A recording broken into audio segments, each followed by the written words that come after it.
Tido mayor, nuestro amigo Jonathan Pérez, a quien saludo con mucho gusto. Mi querido Jonathan, yo creo que eso de las jaladas de los medios, o cómo se llama la- las, el programa Ah, en Capital 21, las... no, las jaladas no. No te pases tampoco. Pero sí son jaladas, ¿no? Digo, es para el Imagínate, pitorreo, ¿no? imagínate que te digan a dónde fuiste ahí a las jaladas. No, Oye, las absurdas. oye, hablando de absurdos, la verdad, el sector este de la prensa que tanto criticamos, ya, se descaró. Sí. Cuando no andan moviendo una fotografía de José Ramón López Beltrán sin camiseta con su niño, que me parece muy bajo, o andan, no, ya, inventando. Leticia Robles de la Rosa de Excelsior, estaba regañando a Dan Augusto, a Arturo Ávila en el Senado.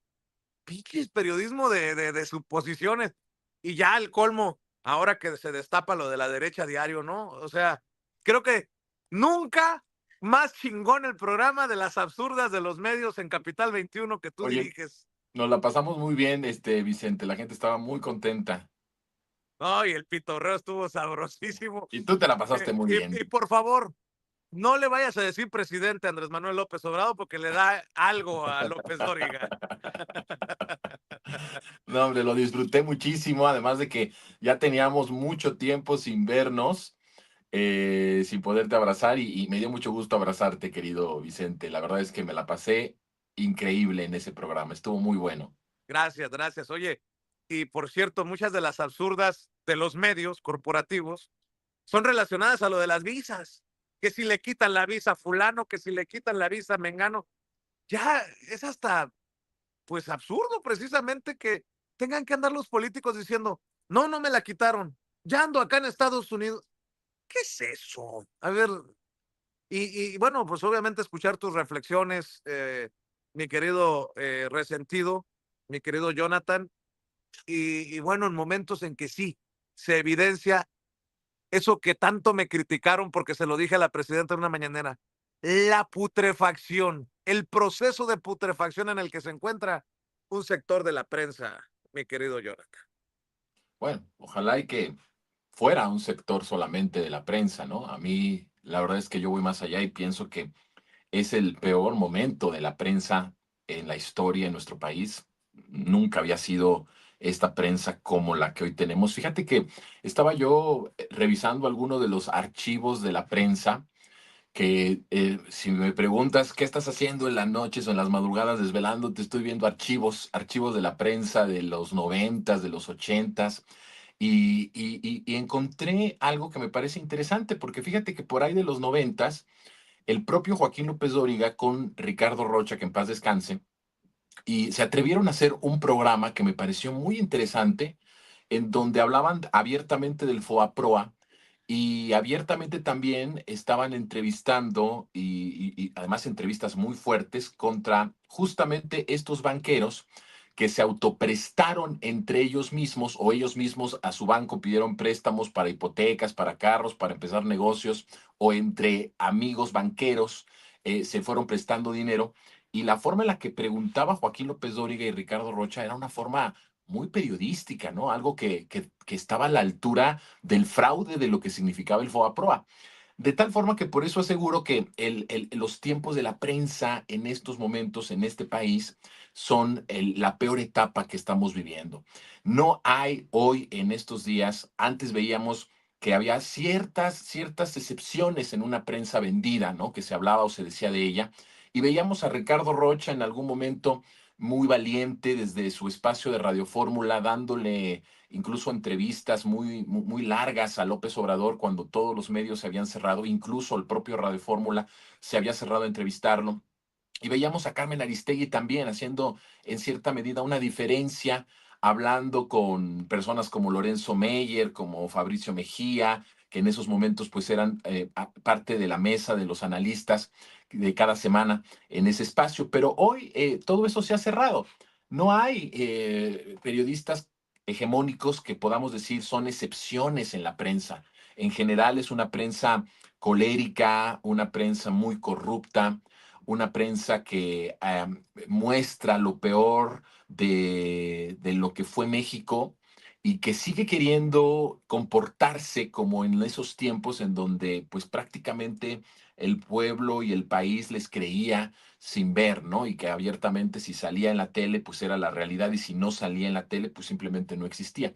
Y esos tiempos pues han cambiado, esos tiempos ya no son los mismos. Ahora tenemos un pueblo mucho más politizado, mucho más concientizado y creo que también en cierta forma eso ha sido lo que ha generado mucho rencor en contra del proceso de la Cuarta Transformación y de López Obrador.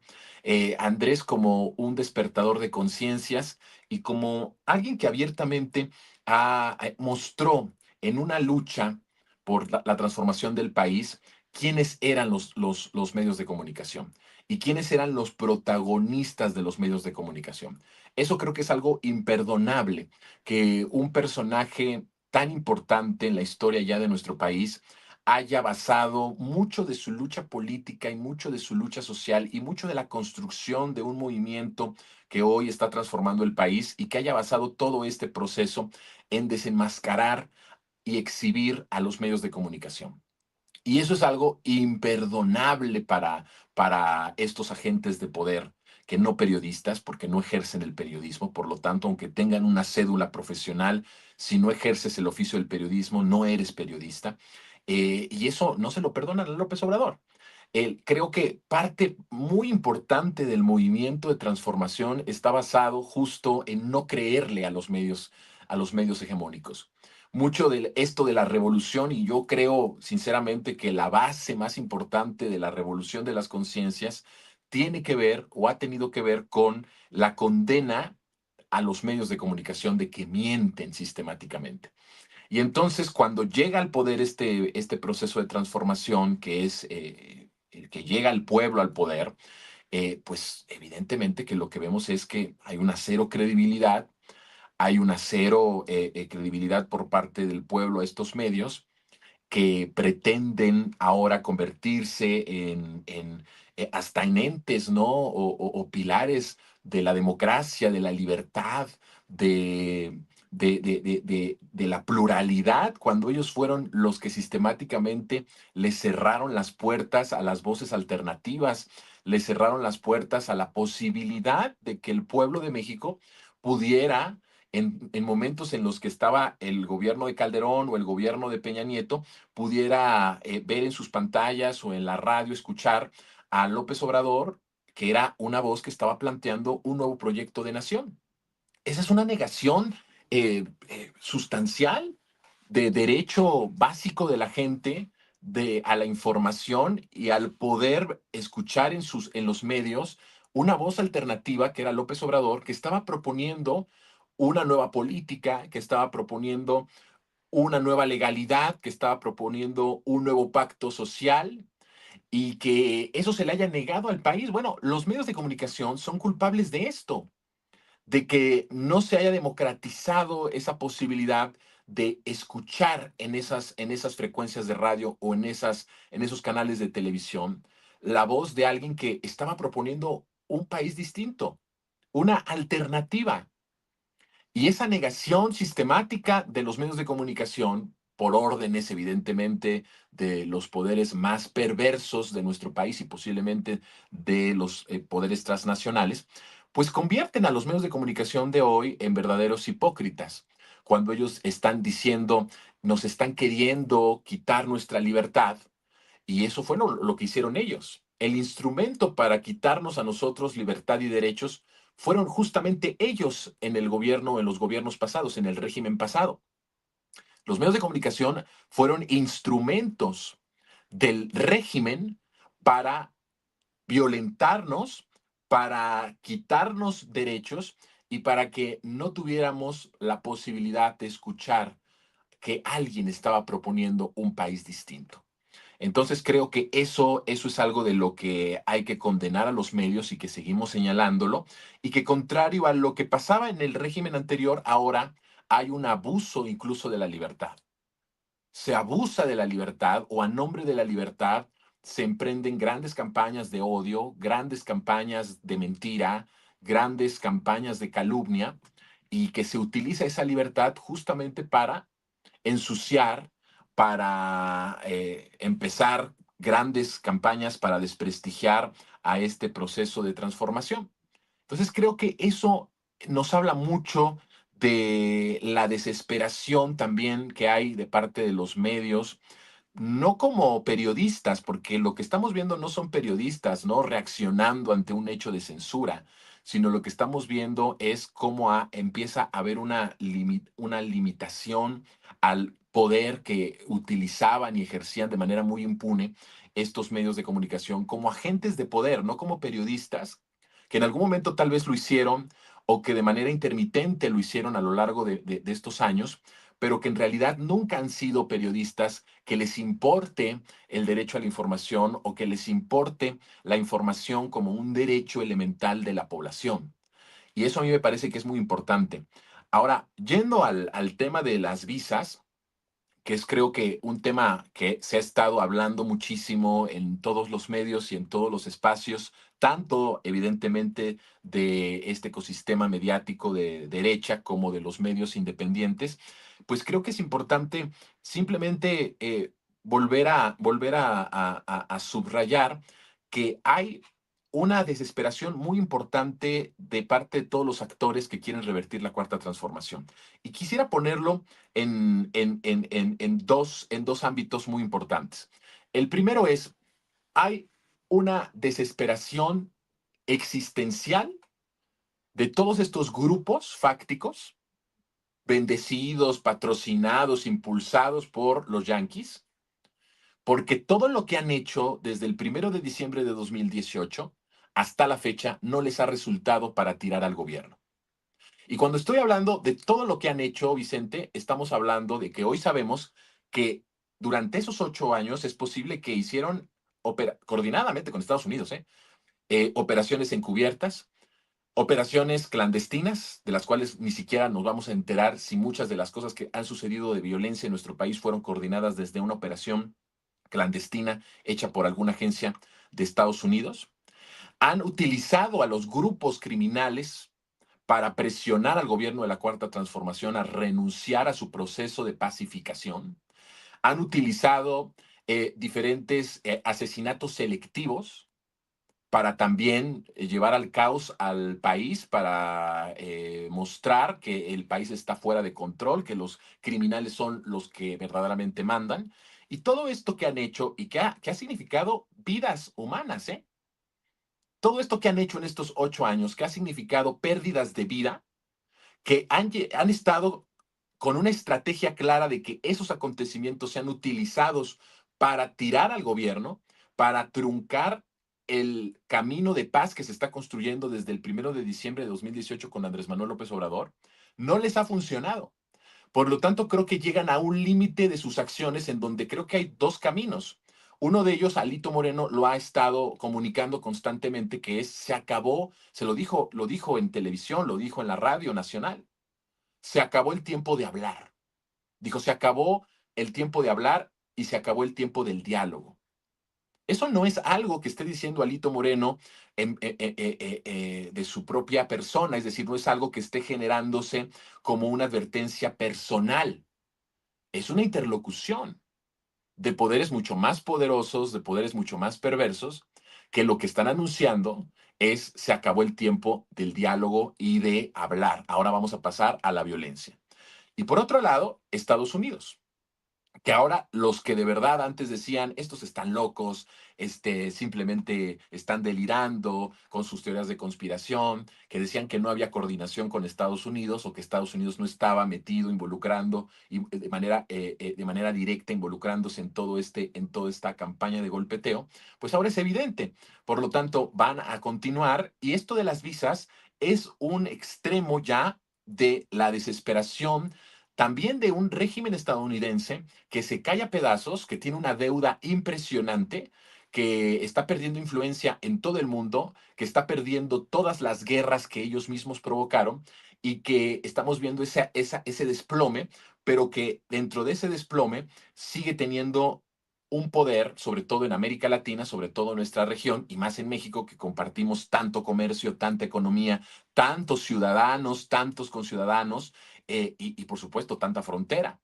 Y entonces lo que vemos es el límite de una desesperación de un Estado, de un gobierno que, que no sabe cómo lidiar con un país que está ganando soberanía todos los días y que no sabe lidiar con un país al que no puede desestabilizar con las campañas que armen los medios de comunicación que están a su servicio y que no puede desestabilizar a un país con todas sus acciones encubiertas y clandestinas que ha llevado a cabo en nuestro territorio. Y eso descoloca al imperialismo en un sentido de no saber cómo lidiar con eso. Porque no solamente estamos ganando, Vicente, la soberanía energética, la soberanía alimentaria y todo lo que hemos estado viendo y se ha estado documentando todo el tiempo en estos espacios como el tuyo, sino que también estamos ganando soberanía territorial. En el momento en el que cada vez hay menos violencia, ahí ganamos también soberanía territorial. Y hay que recordar que parte importante del plan estadounidense en nuestro país es el control territorial a través de la violencia, a través de esos grupos de la delincuencia que tienen las armas estadounidenses para desestabilizar al país.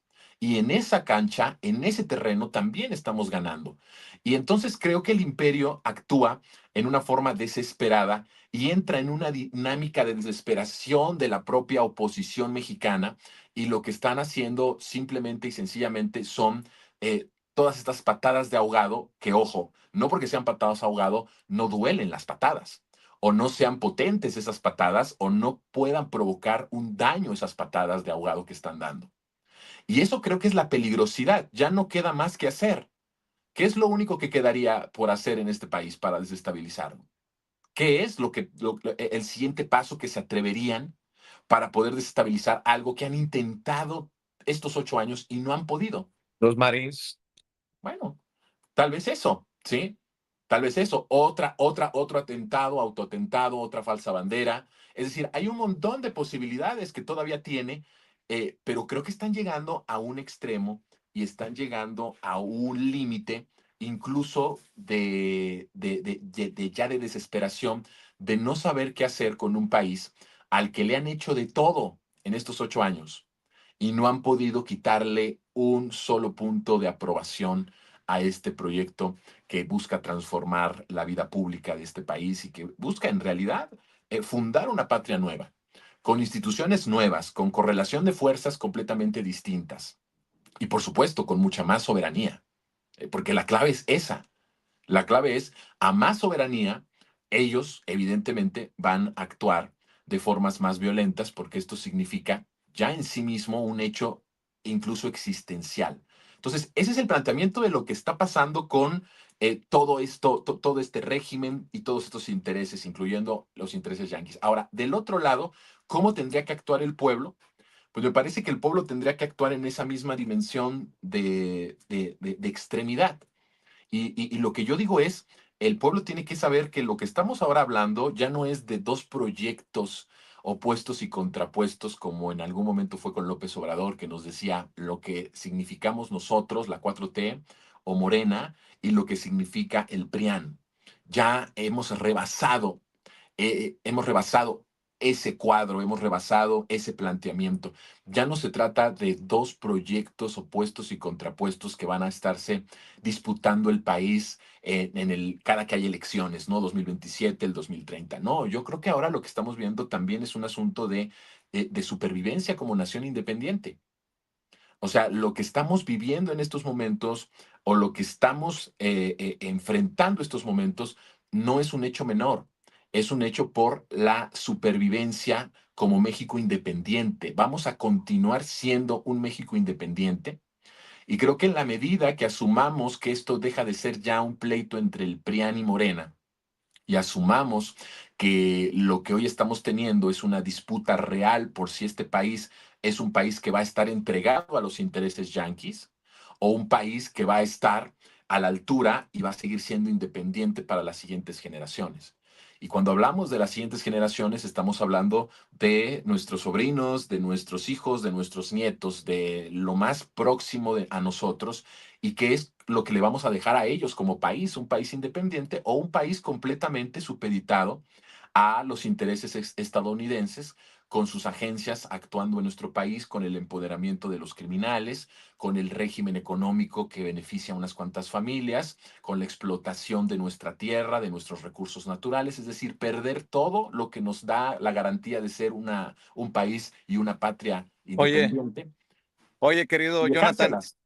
y qué interesante que lo estás mencionando así, porque nos enteramos por el caso de La Derecha Diario que uno de los fundadores de esa basura, pues estaba metido hasta la médula en el gobierno, por ejemplo, de Bolivia, ¿no? Hablan de casos de enriquecimiento ilícito, de cómo este personaje estaba en las reuniones de más alto nivel del gobierno que encabeza, o se supondría que estaría encabezando Paz, el ultraconservador en Bolivia. Lo que tú dices no es, pues, para tomarse la ligera. Son todas estas fuerzas engarzadas, si me permites la expresión, a través de Latinoamérica y hasta Estados Unidos, hasta Washington. Claro, sí, sí, sí. O sea, lo que pasa es que el planteamiento es a veces el que no tenemos una memoria de lo que han sido, de lo que han sido capaces y de lo que siguen siendo capaces de hacer en los países.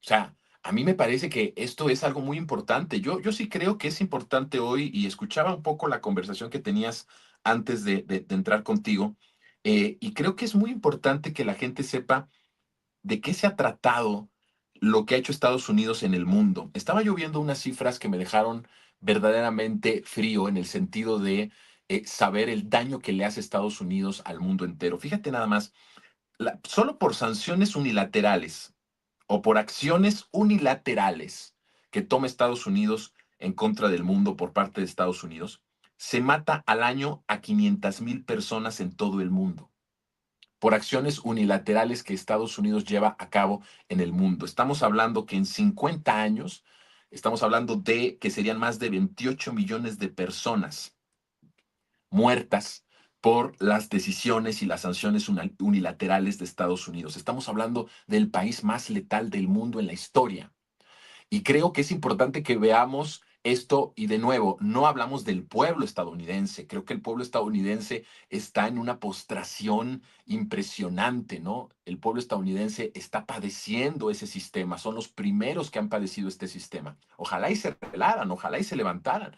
Ojalá y llegara a una transformación como la que hemos vivido en México a Estados Unidos. Sería muy beneficioso para todo el mundo, Vicente, que los estadounidenses se levantaran. Y eso es algo que yo siempre he dicho en mis espacios. Estados Unidos, cuando hablamos de la patria grande, cuando hablamos de la unidad del continente, no podemos dejar atrás a el pueblo estadounidense, porque mucho de ese pueblo estadounidense es mexicano, porque mucho de ese pueblo estadounidense es migrante de todo el mundo y de México y de América Latina. Entonces, cuando vemos esa letalidad de ese sistema que controla al gobierno, porque ni siquiera es Donald Trump, ni siquiera es el gobierno ya de Donald Trump, estamos hablando aquí de algo más profundo, de un estado profundo en Estados Unidos, que controla las decisiones políticas, económicas, armamentistas, bélicas de Estados Unidos, del gobierno y que sepamos que hay una letalidad por parte de Estados Unidos para el mundo y que son capaces de muchas cosas, lo han hecho en la historia y lo siguen haciendo en América Latina y lo quieren hacer en México y lo están haciendo en Brasil y lo están haciendo en tantos países que de alguna forma son importantes para su estrategia. Y creo que México no se queda atrás. Creo que México, Brasil y México son objetivos muy claros, son objetivos muy, muy importantes y a lo mejor si lo ponemos en orden de tiempo, ahorita la intervención abierta en Brasil está eh, dirigida a las elecciones presidenciales de noviembre. Pero después de eso, Vicente, y sea lo que resulte de ahí, que esperamos todos que se imponga el pueblo de Brasil y que Lula salga reelegido, eso sería muy importante, eso sería muy importante para lo que siga en nuestro país. Ojo, creo que ahí hay que ponerle mucha atención. Lo que resulte de noviembre de este año en Brasil va a marcar mucho de lo que va a pasar en nuestro país o de lo que van a intentar en nuestro país en los siguientes meses. Brasil es una parada importante en la que tenemos que ubicarnos, todo el pueblo de México, ver qué es lo que resulta de ahí, porque si Trump logra derrotar o este poder estadounidense logra derrotar a Lula y al pueblo brasileño, prácticamente estaríamos solos y no habría ninguna limitación y podrían hacer lo que ellos quieran. Entonces creo que sí es muy importante observar lo que vaya a pasar en noviembre. Creo que lo que más beneficia a México es que Brasil se imponga, que el pueblo brasileño salga con valentía, con entusiasmo, sabiendo que está en amenaza y que hay una real amenaza a su soberanía, como incluso el propio presidente Lula lo ha señalado, y que se ponga, ¿no? Que ponga el pecho y que vaya hacia adelante a defender su soberanía, a defender su gran país, porque Brasil es un país maravilloso, enorme. Los brasileños están en las grandes ligas y creo que es importante que continúe en manos del pueblo. Y creo que después vendrán a México y veremos qué es lo que van a seguir intentando, ¿no? Pero ya en el límite de sus acciones, de su desesperación, como te digo, Vicente, y creo que van perdiendo. O sea, lo que hoy estamos viendo, aunque de repente es abrumador, no sé si te pase, de repente llegan tantas noticias y una campaña muy grande que abruma de repente, esto no es más que signo de lo debilitados que están y de que van perdiendo. Entonces, hay que sacar valentía para luchar, Vicente, y hay que hacer lo que tenemos que hacer como pueblo, ¿no? Apoyar este proceso, continuar la concientización, el que este país tiene que seguir siendo libre, soberano, independiente, y creo que la premisa es muy clara. Mientras este país ha sido independiente y soberano, mejor le ha ido a la gente. Cuando este país ha perdido soberanía territorial, energética, de todos estos elementos, es cuando más se ha empobrecido, cuando más violencia ha habido, cuando han dejado entrar a la DEA, es cuando aquí se hizo prácticamente un infierno, cuando han dejado entrar a esos agentes, cuando han dejado entrar las armas gringas de manera institucional a través de operativos como Rápido y Furioso, es cuando más muertes ha habido, más desapariciones, más desplazamientos forzados. Y cuando más soberanía hemos tenido, es cuando mejor le ha ido al pueblo. La gente sale de la pobreza, tenemos 50% menos de homicidios dolosos, estamos en la recuperación de nuestra economía, empezamos a tener trenes por todos lados, empezamos a ser un país que tiene mayor desarrollo, pero con justicia. Es decir, sí es importante valorar que mientras haya soberanía, hay bienestar para el pueblo. Y cuando se le resta soberanía al país históricamente, ha habido desolación, violencia, pobreza, y el país del que estamos tratando de huir y del que estamos tratando de restaurar todavía en estos 8 años de transformación de la vida pública del país, Vicente. Oye, mi querido Jonathan, y una reflexión, ¿qué tan relevante es el caso? Discúlpame que voy entrando al edificio. eh, ¿Qué tan relevante es el caso de este medio, de esta industria de la mentira y de la propaganda política? Porque le ha ocupado a la presidenta también exhibirlos. Y bueno, queda claro quienes defienden a los Negri, a los Erimedo y a la derecha diario, ¿no, querido Jonathan? Sí, sí, bueno, ahí estamos hablando de algo que se está destapando, ¿no? Creo que apenas se está empezando a destapar todo lo que vamos a empezar a enterarnos de toda esta situación de Javier, de la derecha, de la derecha diario. Y creo que ahí estamos viendo apenas el inicio de este tipo de herramientas, que son herramientas abiertas, ¿no? Del odio de la derecha para implementar un ecosistema en los países progresistas, para debilitar un proceso de cambio, un proceso social importante. Creo que en México tenemos ejemplos muy propios con financiamientos que no sabemos de dónde vienen o que sí sabemos o intuimos de dónde vienen, pero que se han estado experimentando, ¿no? El epicentro de Latinus como un centro de operación política, más que cuestión periodística, es totalmente política, es un centro de operación política de intereses muy posiblemente también extranjeros, por supuesto, de los nacionales y de lo peor de la política nacional. Lo sabemos y está confirmado, ¿no? No necesitamos hacer una investigación tan profunda, lo hemos visto y lo sabemos porque es evidente. Pero ya hemos visto este tipo de intentos.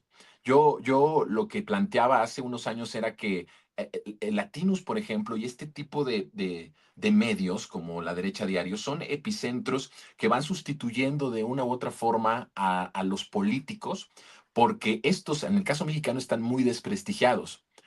Y al no tener prestigio, tiene que nacer un frente opositor que logre, evidentemente, dar una lucha. Y eso ha sido Latinos durante tanto tiempo. No sé si, claro que seguramente lo viste e incluso lo comentaste, pero me llamó mucho la atención cómo después de que Estados Unidos cancela la visa del hijo de Andrés Manuel López Obrador, viene Latinos a publicar una justificación que es chafísima, ¿no? Pero que al final es el amigo del hermano del amigo, ¿no? Y entonces está conectado con Andy y por lo tanto es por eso que le cancelaron la visa. Y de ahí la resonancia que tuvo en medios hegemónicos, o sea, en medios ya concesionados de la radio y la televisión, fue impresionante. Entonces, el seguir todo ese mecanismo, toda esa estrategia, Estados Unidos haciendo lo propio, posteriormente, un medio de comunicación, que es un medio de político evidente, de propaganda política, estratégico de la derecha, como es Latinus, sacando una supuesta investigación y unos audios, y después una resonancia en todos los medios electrónicos, ¿no? Para que tenga y llegue al alcance y todo el mundo lo escuche. Por lo tanto, para que la gente diga, ok, pues ya se le quitó la visa, ¿por qué? Pues porque tiene amigos del cártel Jalisco Nueva Generación y entonces esté justificado el hecho de esta injerencia.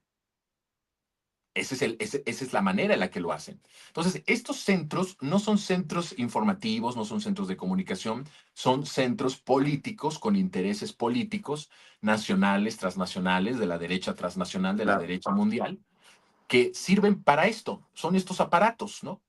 Pero que se van de alguna forma cayendo y conforme se van desenmascarando, vemos toda la putrefacción de estos medios o la putrefacción de estas herramientas políticas que utilizan las redes sociales, que utilizan sí, las redes sociales, el Internet para la propaganda, ¿no?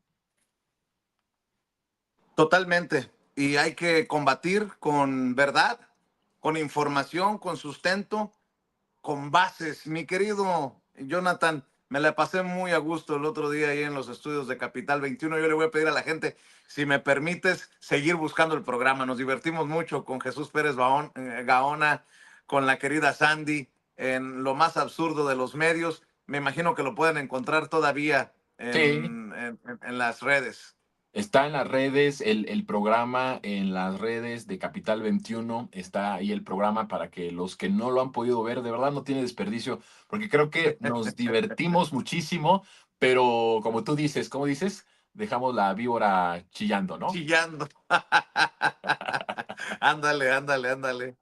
Con las Y además con las se, absurdas. se ve que hay cariño, Vicente, y eso es importante también. Cuando haces un programa, no puedes fingir, se nota, ¿no? Por muy actor que seas, y creo que eso es muy importante también, el cariño y el que ahora estamos muy contentos de vernos. Yo a ti me dio mucho gusto verte, la verdad. Es recíproco, querido Jonathan. ¿Por qué no cerramos invitando a la audiencia a tus trincheras, a Revolución 3.0, en donde están haciendo un gran trabajo también desde su independencia? Cuéntanos, mi querido Jonathan. Sí, mira, pues estamos padeciendo en Revolución un montón de ataques. El último fue muy feroz, Vicente. Literalmente nos dejó fuera bastantes días y nos tiraron prácticamente todo nuestro archivo periodístico. Entonces, bueno, pues estamos tratando de recuperar ese archivo. Los ataques han sido muy fuertes, así que bueno, pues la gente que nos quiera apoyar visitando el portal, eso es con lo que nos pueden apoyar, visitándolo, leyéndolo. que nos sigan en las redes sociales, es importante eso. Por otro lado, pues tenemos este espacio Resentidos, como tú bien lo sabes y lo conoces perfectamente, porque nace justamente aquí en Sin Censura, y continuamos con este proyecto. El canal se llama así, Resentidos, así que búsquenlo en YouTube si no se han suscrito. Tenemos charlas, entrevistas, monólogos, así que bueno, pues ahí estamos los martes, los jueves de 3 en adelante, con monólogos donde hablamos de información, análisis. Creamos también hipótesis, que es importante. Nosotros sí decimos que muchas de las cosas que planteamos son hipótesis, claramente por el derecho a la información y el derecho a las audiencias. Vicente, lo hemos dicho desde siempre, y hay algunas veces que estas hipótesis decimos, miren, deja de ser una hipótesis para ser verdad, porque ya tenemos otros elementos y estos otros elementos. Así que a eso nos dedicamos en Resentidos. Hay otras cosas que son datos completamente comprobables, documentados, evidentemente, y a eso nos dedicamos. Así que, pues si quieren esta información, si les gusta, si les ha gustado esto, pues ahí búsquenos y suscríbanse y acompáñenos en nuestras transmisiones. Y en nuestro Instagram, por si quieren también echar cotorreo por allá, en una cuenta verificada, @jonapolifonía en Instagram. Por ahí, ahí está, gracias a mi querida Ceci, que nos pone ahí el arroba. Pues por ahí nos vemos, Vicente. En X no estoy porque ya estoy grande, Vicente, ya es muy tóxico para mí eso. Así que ya no me meto en esos lugares. Yo No, sé y que luego, tú estás muy joven, Vicente, tú todavía vas muchos años ahí en esa red, yo ya no. luego se enoja el pelón Gomis y empieza a tirar la basura a todos lados. Bueno, mi querido Jonathan Pérez, espero que la gente apoye Revolución 3.0, los esfuerzos que están realizando, que siga buscando el programa que grabamos ahí en lo más absurdo de los medios, que siga respaldando al querido Jonathan Pérez en tus Y trincheras. los jueves aquí en Claro, Sin Censura, Vicente. claro que sí, mi querido Jonathan. Yo por lo pronto te voy a mandar un abrazo y estamos al pendiente de lo que hacen. Y ya sabes que esta es tu casa. Muchas gracias, Vicente. Un abrazo fuerte a ti y a tu hermosa audiencia. Cuídate. Cuídate. Gracias, el buen Jonathan Pérez, el resentido mayor, hablando con nosotros sin censura. Y déjeme ir en estos momentos con la querida